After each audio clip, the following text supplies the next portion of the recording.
Bom dia a todos.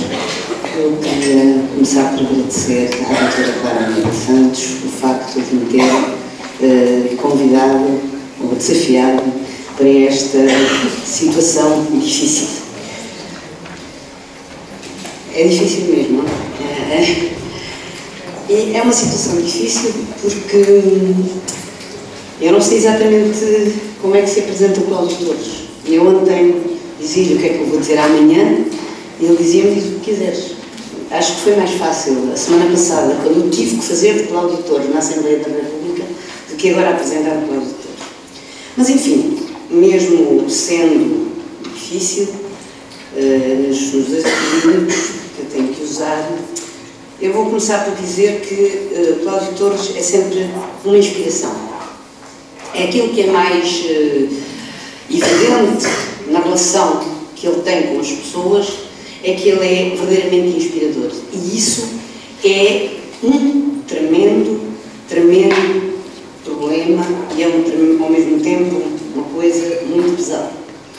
E a inspiração que eu poderia dizer, se eu estivesse inspirada, mas enfim, o tempo não está para isso, mas se estivesse inspirada, a inspiração que mais me movimenta na relação com o Cláudio é, de facto, aquele mar que ele constrói todos os dias e que ele ama profundamente, que é o mar Mediterrâneo. E o mar Mediterrâneo, que nos olhos e no trabalho do Cláudio e nas palavras do Cláudio, tem tantas configurações quantas aquelas que nós possamos imaginar. E antes de mais, eu poderia até dizer que uma das configurações poderia ser vista no grande discurso de paz de Guilherme Preto, em 1424, e não propriamente nos barcos dos fenícios, ou nos barcos dos muçulmanos, ou nos barcos dos cartagineses, nas guerras púnicas. E, portanto, esse Mediterrâneo da paz, algures ali com uma ponta na Sicília, é esse que de facto me interessa e que ele constrói todos os dias. E para que eu não me perca aqui em coisas sem sentido, esse Mediterrâneo fez com que o Cláudio fizesse arqueologia pública, aquilo que nós hoje denominamos academicamente arqueologia pública, quando ainda ninguém falava de arqueologia pública. Ele desloca-se para o Alentejo e não fala, e não faz, nem vende produtos, nem vende património, ele faz inclusão social por via de património. E isso é uma dádiva profunda que todos nós, os jovens, fomos transportados para o Alentejo por outra pessoa que eventualmente eu gostaria de ter apresentado, mas não me deram essa oportunidade. E, portanto, esses que fomos para lá transportados é uma dádiva que, de alguma forma, temos para com ele. Ter-nos ensinado que as coisas que nós fazemos da arqueologia se podem transformar em coisas importantes para o desenvolvimento, para a inclusão social e para, de alguma forma, construirmos os nossos próprios Mediterrâneos. Mas eu vou deixar o Cláudio falar dos Mediterrâneos que ele construiu ao longo do tempo e um bocadinho de um que ele hoje aqui traz. Pode ser? Enfim, ele vai ter 25 minutos para falar. 25. 30, doutor. Obrigado. Portanto, antes de mais agradecer o convite e referir umas palavras que me antecederam aqui do Sr. Reitor, que é que o meu pai foi expulso desta casa, que há uns anitos, e portanto ele sempre dizia que quando eu fosse para o sul que eu parasse em Coimbra. Mas os tempos mudam, felizmente, e houve um 25 de Abril, uma grande viragem política, institucional, e é com prazer que estou hoje nesta casa e que participei também com orgulho a ajudar a classificação como património mundial, e hoje é mais uma vez um motivo para poder referir uma série de pontos muito interessantes que os acasos da história foram abrindo aqui e ali. É que a arqueologia habitualmente trata daquilo, é história, necessariamente, às vezes há pessoas que esquecem esse facto corriqueiro, fazer arqueologia, mas é história, mas é uma história diferente da história escrita. É que a história escrita foi feita por quem sabia escrever. E quem sabia escrever eram as classes dirigentes, como é óbvio. Os outros, os camponeses, pequenitos, faziam outra história. E habitualmente não se encontravam, ou melhor, hostilizavam-se, que é normal. Portanto, a gente encontra muitas vezes na arqueologia, na outra, no pequeno objeto, naquilo que foi esquecido.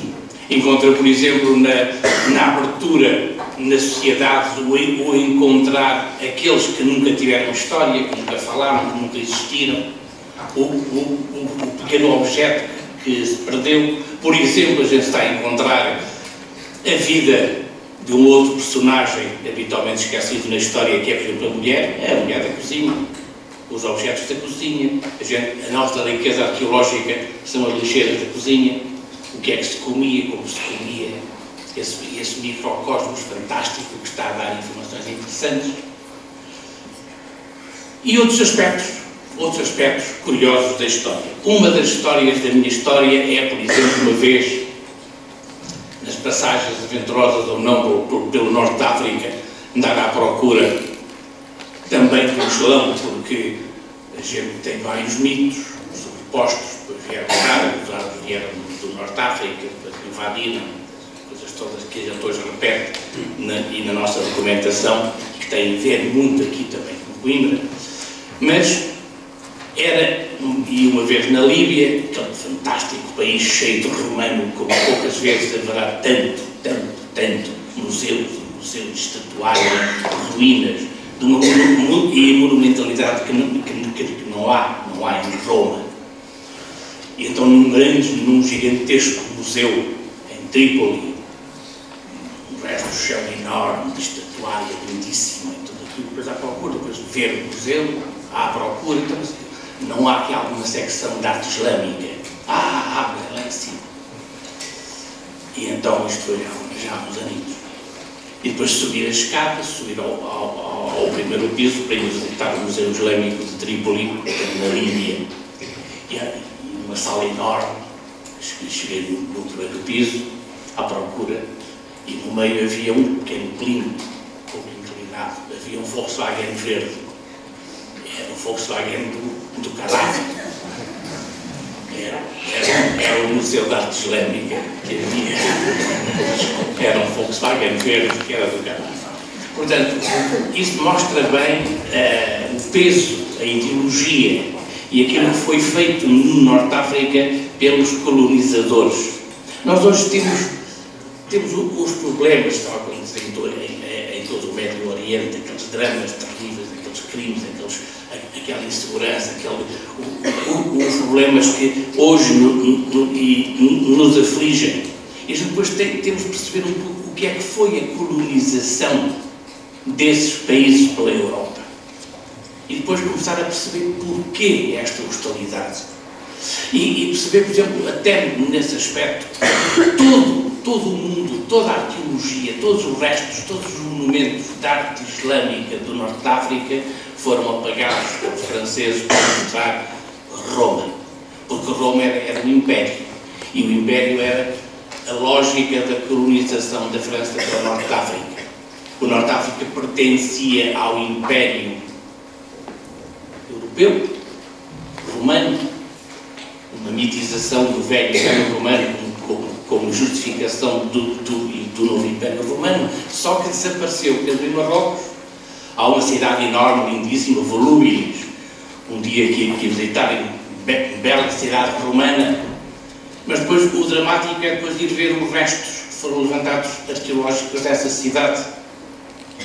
É que a camada islâmica foi apagada, foi retirada, foi arrumada, foi deitada fora como lixeiras, estão em depósitos alguns restos. A cidade posterior a Volubilis desapareceu para abrir, obviamente, a cidade romana. Portanto, tudo isto tem pesos ideológicos pesados, que têm consequências e que hoje estamos a perceber melhor e porquê este ódio, esta incompreensão. Aqui também, em relação a Coimbra, a todo o nosso país, por exemplo, estava aqui os castelos, o nosso castelo, o Os castelos foram construídos pela classe dirigente, pelos conquistadores, que era, habitualmente, nessa altura, era a forma dos senhores se protegerem dos outros, dos pequenitos, dos camponeses, dos que estavam fora do castelo. Eram estruturas militares dos ocupantes de várias épocas, e é o caso, foram ocupantes que vieram de fora. Nós aqui, por exemplo, falamos muito dos árabes e dos sarracenos e dos que vieram, mas nesta altura, nesse século IX, X, quem veio de fora só, quem veio de fora mesmo, eram os nossos afonsinhos, coitados, que vinham da França, vinham da Borgonha, não falavam português, normal, foram aprendendo, vieram ocupar, vieram instalar-se, vieram escorraçar populações locais. E estas populações locais eram estranhas, porque nós aqui, os cristãos, os muçulmanos, nós muitas vezes esquecemos que havia aqui comunidades cristãs muito variadas. Havia alguma insegurança, mas pequena. O cristianismo não era unitário nessa altura, muito ao contrário. Havia grupos cristãos, vários, neste território, antes, no século VI, VII, VIII. Havia aqui grupos de priscilianos, que eram uns cristãos mal conhecidos, que a gente tem uma ideia vaga, uns donatistas, uns personagens que a gente conhece mal, que seriam ligados também a movimentos monoteístas, ao contrário dos católicos, que eram trinitários, portanto eram politeístas, segundo os monoteístas, acusavam os trinitários de que eram politeístas. Portanto, este mundo cristão era um mundo complexo, mas muito rico, e é isso que era Coimbra, era um caldeirão desses vários conjuntos, não é? Os adoptacionistas também, que estão mal conhecidos, grupos, tudo isto eram grupos cristãos que não aceitavam a Trindade imposta por Bizâncio e por Roma, nesta altura. Quem o veio impor aqui pela primeira vez foi Cluny, através dos seus militares, das ordens de Cluny, que invadiram. Essa sim foi a primeira grande invasão da península, porque visigodos, suecos, a gente nunca viu isso. Quem é que são esses personagens? Visigodos, godos e alanos, etc., pertencem a um período da nossa história que foi um período pan-germanista. Havia uma moda que depois desembocou, uns anos mais tarde, no nazismo. Houve a grande expansão da historiografia nazi alemã anterior e, portanto, a grande imposição do germanismo, que era uma forma de civilização que veio fecundar os povos dos Mediterrâneos, não é? Coitados. Portanto, toda esta visão são visões sucessivas da história. A grande ocupação de Coimbra nestes séculos IX, X, mas principalmente XI, vem dessa comunidade poderosa, sob a ordem de Cluny, que vem impor a nova ordem cristã e uma tentativa de unificação cristã. Isso é violento. E é aí que está o pobre do Cisnando no meio, porque ele é um dos indígenas, arrastado nessa luta pelo poder, pelos novos poderes que estavam a avançar. Estava a Reconquista a avançar lentamente. A Reconquista estava a ser comandada por Cluny e em breve por Cister, que é a sua continuação. Portanto, vai avançando lentamente para sul. O sul está dividido em vários reinos, não é bem reinos. O sul é um Mediterrâneo, que é uma espécie de mosaico de cidades-estado. numa tradição mediterrânica, greco-romana, mais greco que romana, que eram cidades-estado, estruturas de poder regional, com uma certa especificidade própria em cada cidade, em cada centro, em cada cultura própria. E o sul da península é esse pequeno mosaico. O norte tinha ficado ligado a estruturas de pré-feudalismo desde o século V, do século VI, e eram pequenos ou grandes senhores feudais que a pouco e pouco se foram apoderando de toda a região atlântica do norte da Península Ibérica. Portanto, são histórias que são ainda mal contadas, em que nós temos, porque a documentação escrita está feita em função sempre dos vencedores, como é normal. A história destes períodos inseguros do cristianismo, muito ricos, muito variados, foi apagada pela facção dominante, que foi o catolicismo. Portanto, apagou, modificou, refez os textos, organizou-os de uma forma diferente. E esse mundo hoje estamos a apanhá-lo lentamente, muito lentamente e dificilmente. Por exemplo, no Norte de África, da razia das sociedades anteriores, só ficou o romano clássico, e do tártaro-romano temos algumas basílicas, mas basílicas bizantinas. As basílicas adopcionistas, monofisitas, dos vários outros grupos foram mais, porque eram mais pobres, não eram tão monumentais, não eram tão imperiais. Praticamente desapareceram. Este trabalho talvez um dia venha a ser feito na Tunísia, que tem ainda alguns restos dessas basílicasinhas de ritos monofisitas cristãos anteriores ao Islão. Depois, hoje também sabemos que o Islão,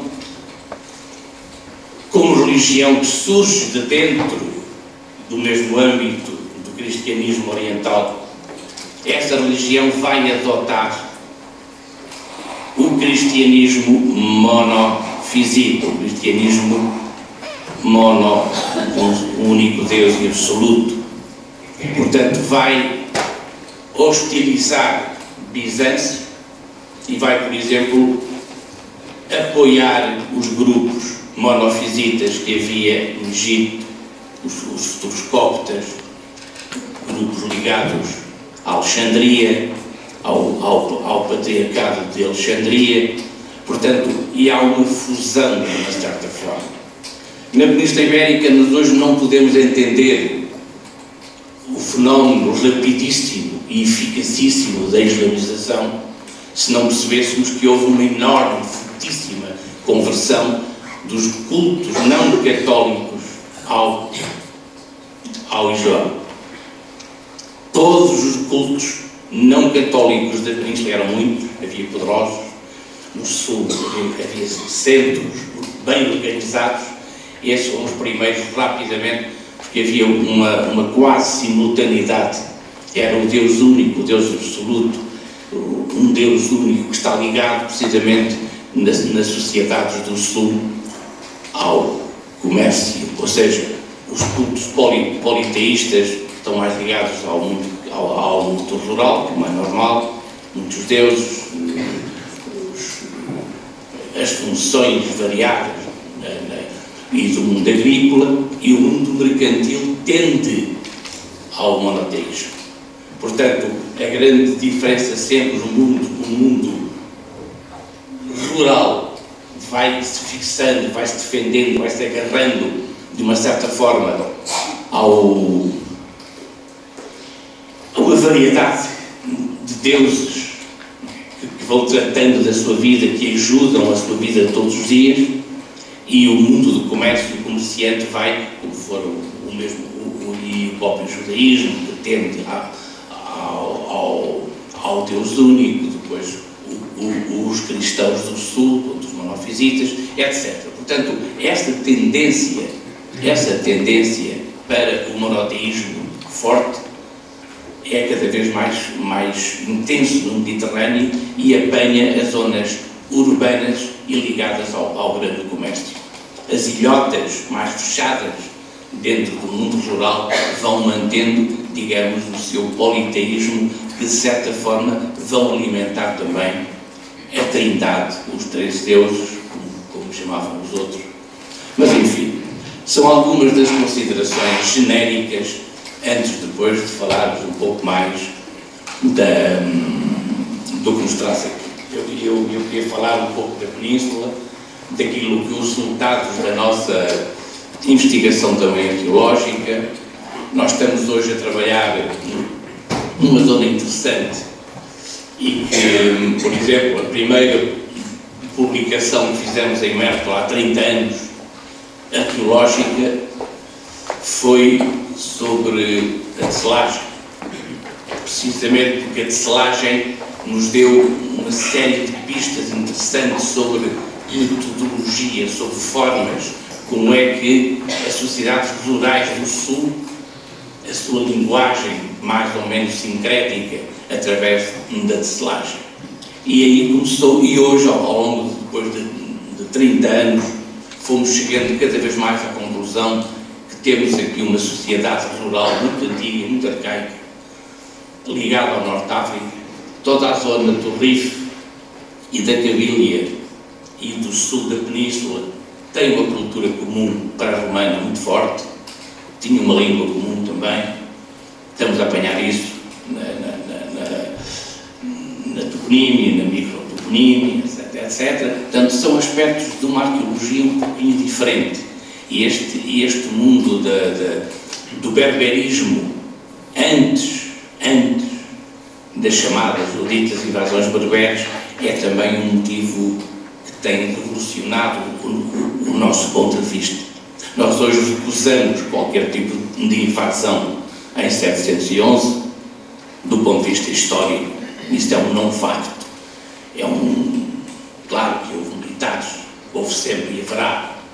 Simplesmente houve invasões, houve ataques, houve guerras, houve conquistas, mas não foi isso que fez modificar a estrutura. A islamização foi feita precisamente pela conversão e principalmente por populações que já cá estavam. Os berberes já estavam no sul da Península há muitos séculos antes, sempre aqui, o mundo rural aqui já funcionava, tinha a sua estrutura montada. O mundo rural é muito conservador, é muito teimoso, agarrado às suas terras, aos seus saberes, às suas coisas, e esse mundo não foi, continuou, e aliás esse mundo que está lá embaixo na zona da Serra Algarvia, na zona do Guadiana, também certamente haverá aqui nestes centros montanhosos da Península Ibérica zonas rurais ou ruralizadas muito interessantes que ainda falta estudar e levantar. Mas vamos, como é que eu faço para passar? Desculpe lá. É só um. É, dois, sim. É este.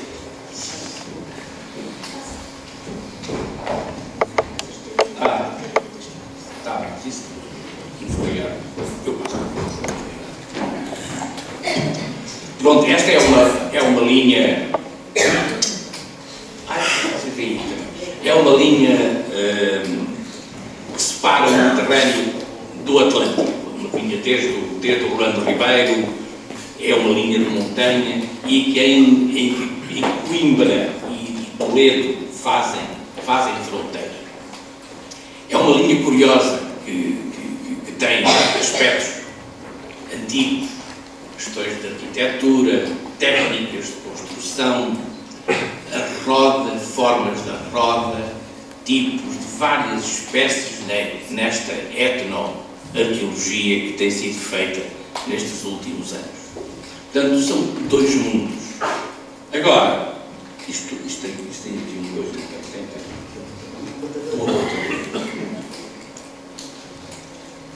não.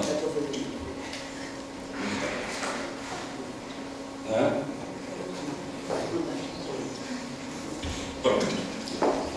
Portanto, há aqui e estes dois mundos, a pouco e pouco, vão se interpenetrando por linhas norte-sul. Há uma linha norte-sul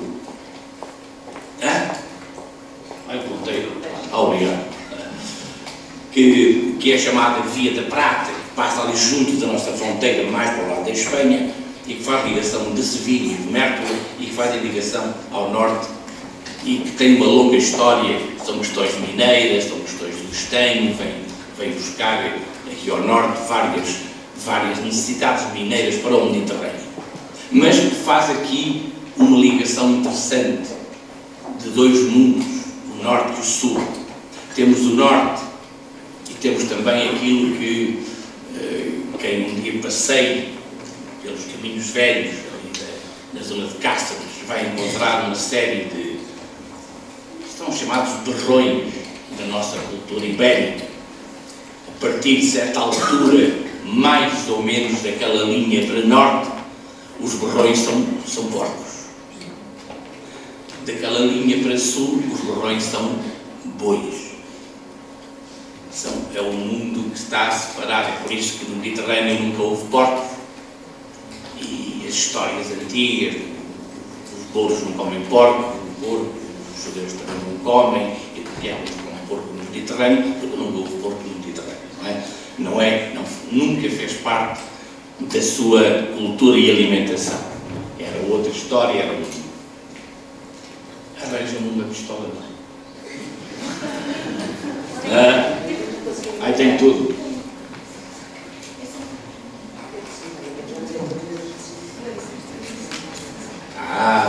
Boa. É este. É este. Pronto, está bom. Já está. Pode apontar para trás, pode apontar para Pois é.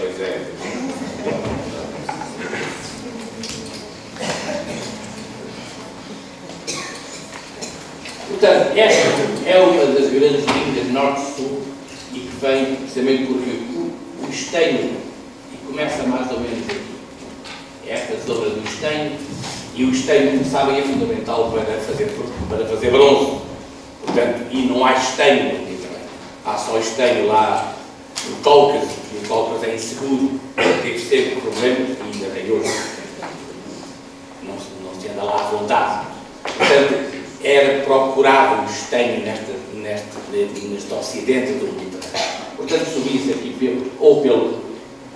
pelo Guadalquivir, ou pelo Guadiana, e aqui na zona de Sevilha, seguia por isso. Ora bem, e esta fronteira é uma fronteira muito nítida aqui nesta zona montanhosa.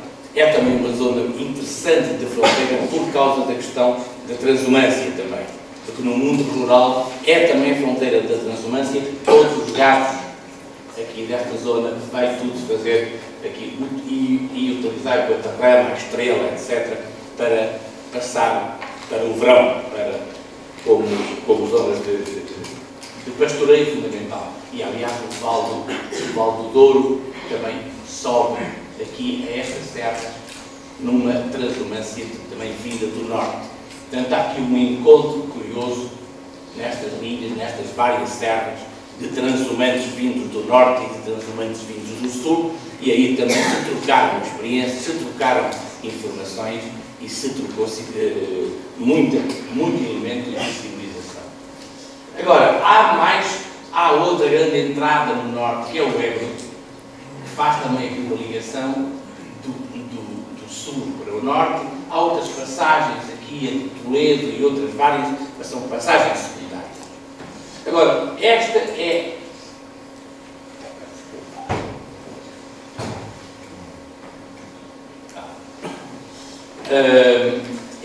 a grande via que liga o sul e o norte através por causa de... Depois, há uma outra via muito menor, claro, que nos diz respeito, que tem a ver aqui também com a zona de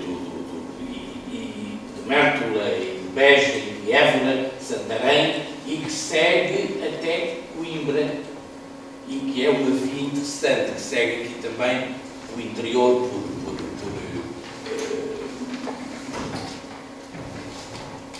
mar, etc. Mas outra mais importante do que tanto. Tenho 10 minutos?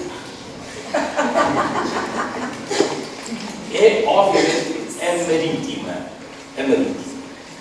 Portanto, além da Via da Prata, esta é outra grande via exterior que é precisamente de todas as navegações.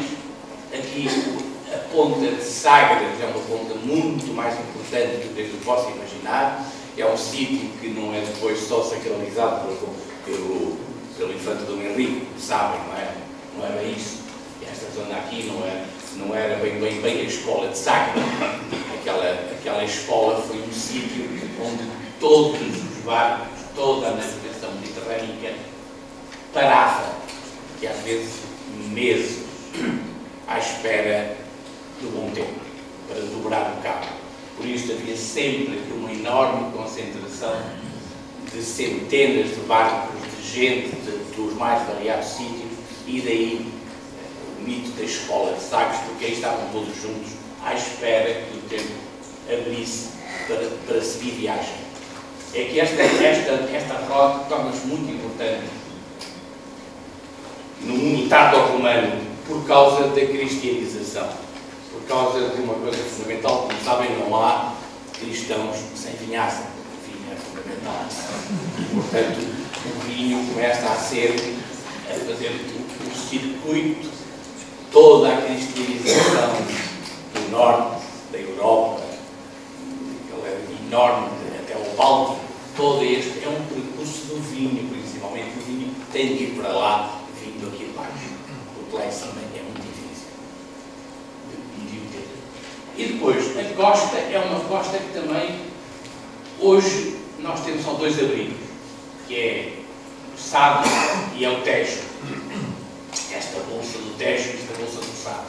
Mas em épocas mais antigas havia mais. Havia uma costa mais rica de proteções. Era uma costa cheia de mares interiores, cheia de buracos, de enseadas, desde Óbidos, Alcobaça, aqui a de Coimbra e várias outras. Havia uma série de mares, ou pequenos mares interiores que davam abrigo e permitiam que a navegação, quando passado o Cabo de Sagres, e às vezes invernavam, muitas vezes invernavam ou em Lisboa ou em Setúbal, ou Alcácer, ou muitas vezes começaram a invernar nestas várias entradas e penetrações, e Coimbra vai ter um papel fundamental aí, precisamente por causa da sua entrada de mar, que já vamos ver a seguir.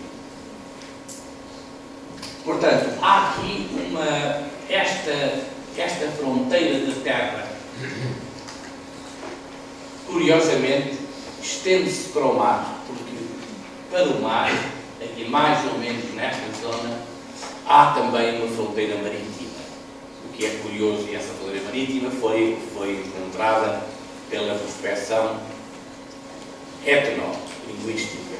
Portanto, o nome dos peixes para sul é o nome mediterrâneo e para norte são os nomes nórdicos dos peixes. Um deles é o safio e é o congo, por exemplo, que é o mesmo peixe, mas com dois nomes diferentes, um no sul e outro no norte.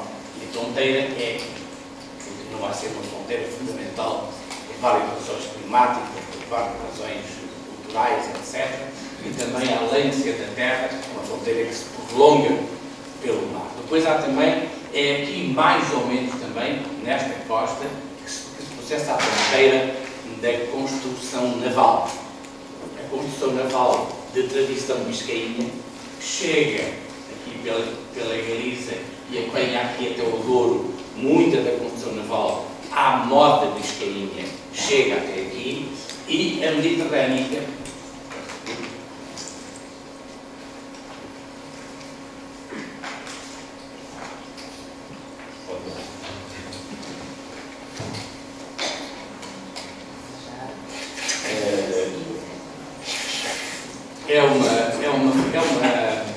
é uma fronteira, repito,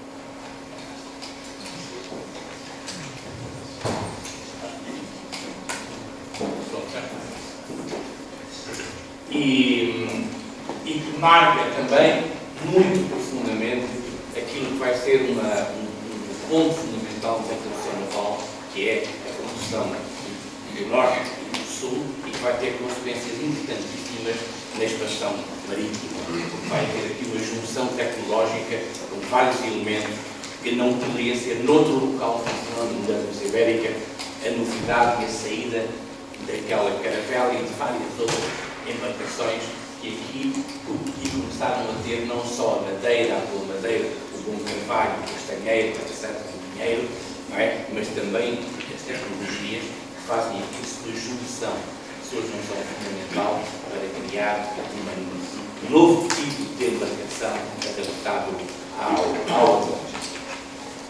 Bom, agora vamos avançar mais um pouco.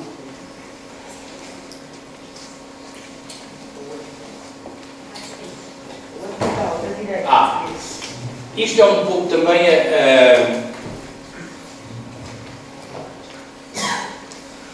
a área do berbere, aquilo que a gente apanha no sul da península e no norte da África, até aqui à Tunísia, toda uma série de elementos semelhantes, pré-romanos, muito importantes também, na questão não só linguística, toponímica, mas também de objetos. Ou seja, estamos a encontrar aqui uma série, principalmente na tesselagem, que são elementos muito radicais e do trabalho feminino fundamental.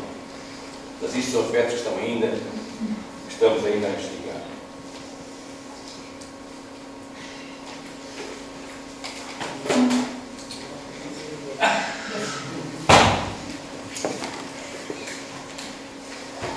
É um mundo também ligado às estruturas berberes, na montanha, portanto as zonas de planície, as zonas urbanas estão ocupadas, estão constantemente a sofrer modificações pela introdução, pelo comerciante, pelo comércio, pelo contacto, e as zonas de montanha muito mais conservadoras. Isto aqui era um pouco aquilo que teria sido este mar interior,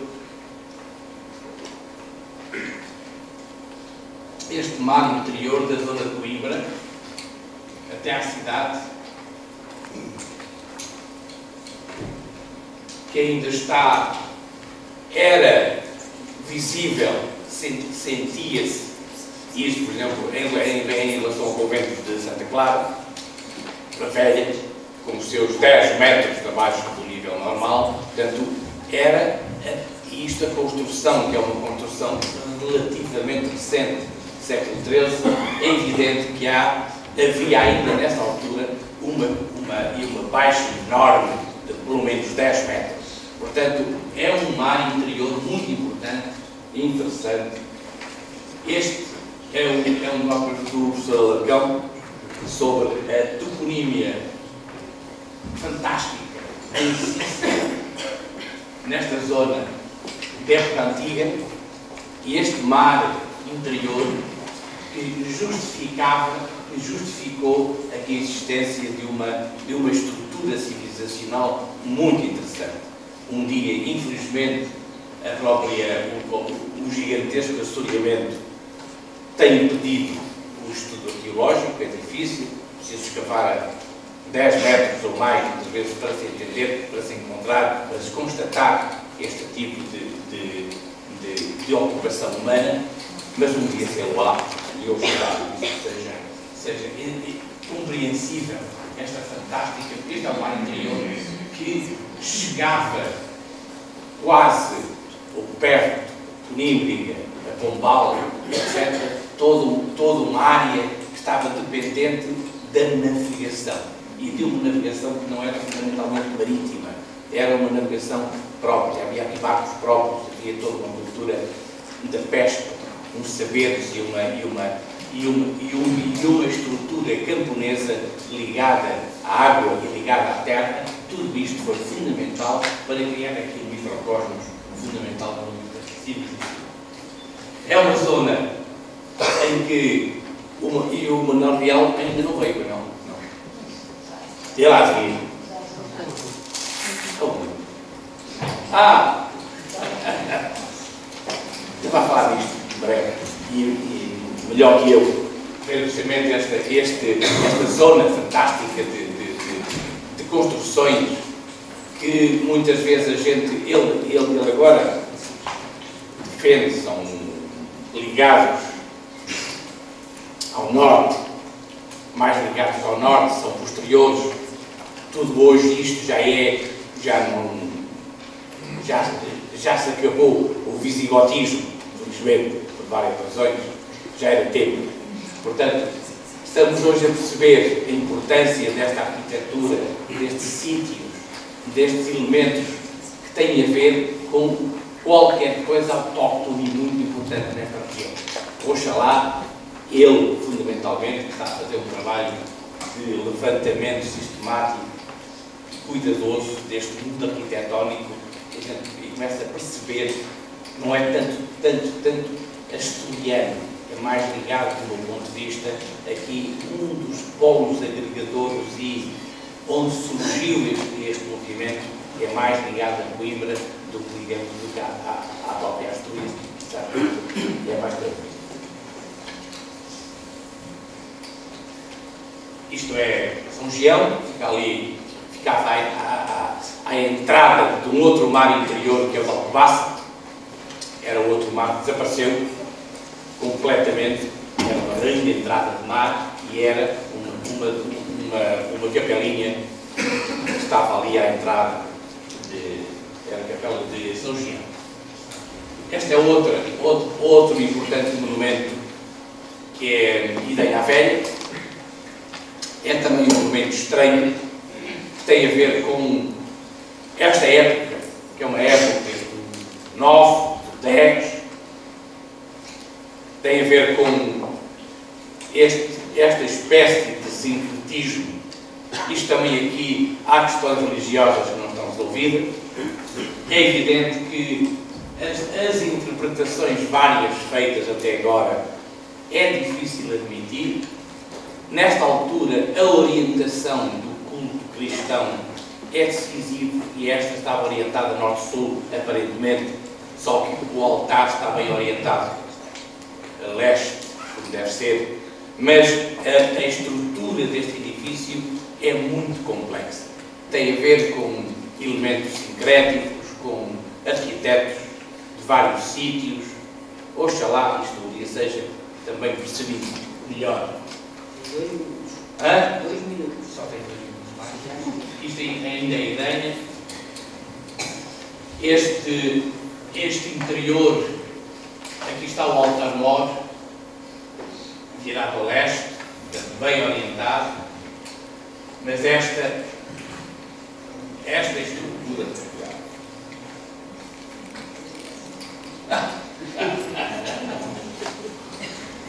Esta estrutura é pouco clara, porque estas duas naves orientadas norte-sul só têm paralelos com outros edifícios diferentes que não são bem cristãos. Portanto, temos aqui certamente, e numa altura, numa zona de influências de um tal Maruano, que é um personagem também que é defendido como sendo um oriental, quer dizer, há realmente essa palavra dos orientes, mas é pouco próprio, deve ser um autóctone. Isto tem a ver com Marvão. Nunca é posto o nome de um antropónimo a uma montanha daquela importância, Marvão, portanto deve ser ao contrário. Ele é originário de Marvão, e Marvão e outros vários montes, montanhas da zona, têm a ver com origens linguísticas arcaicas, e tem a ver, e a palavra mervo, tem a ver com serras, coisa mais antiga. Mas, portanto, são questões que ainda estão um pouco explicadas.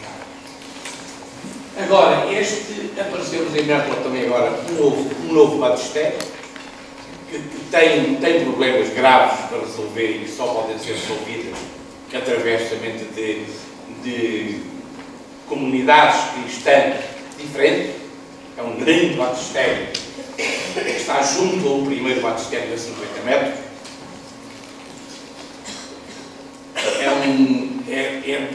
de um luxo anómalo, portanto, para esta zona, portanto, e numa zona aqui onde os livros e os textos não falam de bispos. Ora, o batismo é só feito, isto é século VI, era só feito por bispos, ora, aqui não houve bispos em Mértola. Portanto, são questões complicadas que nos estão a trazer elementos novos sobre estas minorias religiosas cristãs, ou minorias, ou maiorias, conforme aqui, hipoteticamente, seria uma zona minoritária, de monofisismo. Portanto, de gente ligada ao Eutíquias, que é um dos personagens, criador deste grupo cristão. Portanto, mais elementos vários deste gigantesco batistério. O curioso é que tinha uma cúpula e a pinturas varietais. Estas pinturas são hoje datáveis do século X, o que é mais curioso ainda. Quer dizer, nós temos aqui uma estrutura cristã não ortodoxa que ainda esteve a funcionar nesta vila, ainda como batistério, até o século X. Então, era um conjunto monumental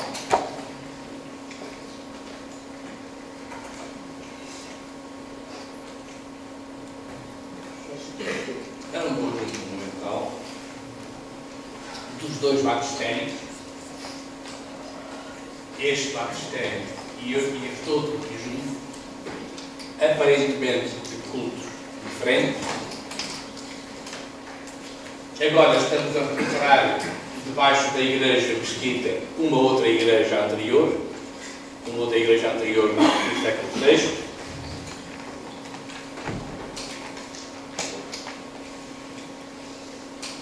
Este é o conjunto monumental. Aqui está o primeiro batistério, ligado a uma Hilária Palatina. Aqui está o segundo batistério. Aqui está a igreja anterior à mesquita. Então, zona mortuária paleocristã. Aqui os encerramentos do século VI, cristãos também. Aqui está o enterramento do Eutíquias, que é um personagem, um dos criadores, cujo nome foi o que criou o monofisismo, portanto, esta seita cristã heterodoxa. E há aqui um Eutíquias enterrado em Mértola. Outra igreja paleocristã, enterramentos, etc. Depois, só podia chegar a esta parte que é a parte interessante, que é, ainda em pleno época almohada, nós temos aqui um bairro ainda cristão. Portanto, com grafite na parte.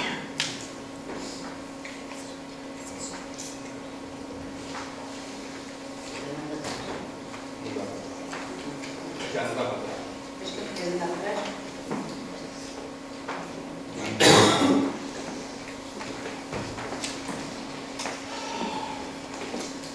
Não tens que acabar. Deixa eu já, passei. Mas tenho ordens a fazer. Tem de acabar. As ordens que tiveram no início para tentar.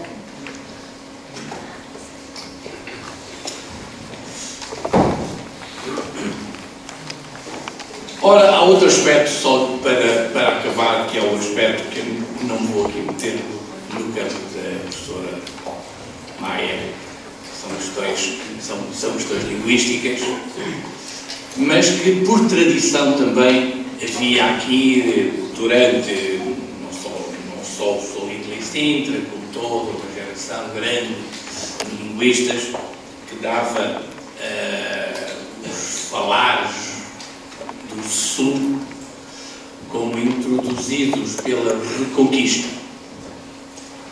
Ora, a dialectologia moderna recusa isso de uma forma laminar. É impossível Há comunidades cristãs no Sul a falar romance que se mantém. Portanto, há uma continuidade de romance muito interessante, ainda mal estudada, mas que é forte e que é sensível na dialectologia do Sul, nos falares do Sul, e também é aquilo que justifica e que se compreende aqui o que aconteceu em Coimbra, precisamente nesta entrada desta gente nova que veio da Europa, ligados à colonia, impondo também questões religiosas novas, o cristianismo de Roma, e as dificuldades linguísticas que isto aqui também provocou. Houve aqui, e este é o tempo de grandes revoltas de Coimbra. Coimbra aqui foi importantíssima nesta altura, não só nesta síntese, nesta luta, nesta defesa da sua cultura, da sua religião, dos seus falares contra os invasores e que vinham do norte. Isto também vai marcar profundamente, em minha opinião, aqui a situação de Coimbra. Coimbra vai ser um polo de síntese entre os dois mundos, entre o mundo católico, que vai tomar o poder e vai impor e vai obrigar, mas vai manter toda a zona, as minorias, os árabes, falando as suas línguas autóctones, falando os seus velhos dialetos, mantendo a sua cultura própria, vai manter aqui um polo interessante que vai prolongar-se para o futuro.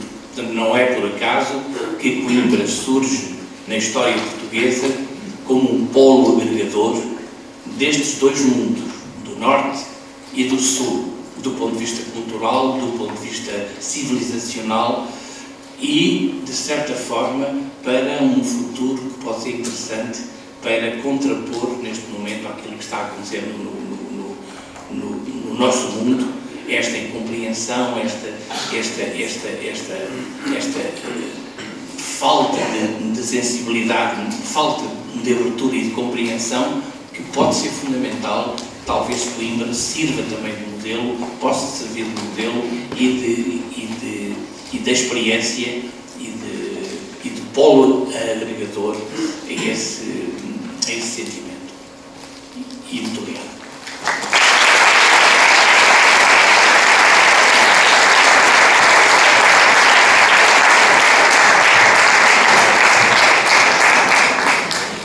Vocês vão apresentar-se o Cláudio de Torres de uma forma toda direitinha e toda certinha, depois de uma conferência dessa que me fizeram, com tanta coisa que ele diz, que não se pode apresentar a uma pessoa desse modo. E, portanto, eu vou deixar-vos tempo para fazerem perguntas. Imagino que alguns de vocês ficaram surpreendidos, porque afinal de contas falamos de Merkel, falamos logo de desfita e afinal são igrejas por todo lado.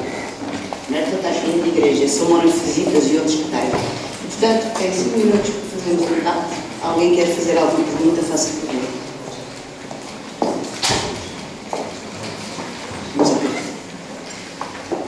Quem quer fazer perguntas? Se não querem fazer perguntas, eu também me escuso de as fazer e queria agradecer esta palestra, que, enfim, pedir desculpa por estar sistematicamente a dizer que estava o tempo a chegar ao fim, mas agradecer, que é sempre um momento para se, como eu disse, sempre mais um momento de inspiração para pensar outras coisas sobre a própria arqueologia e aquilo que andamos a fazer. Obrigada, Cláudio.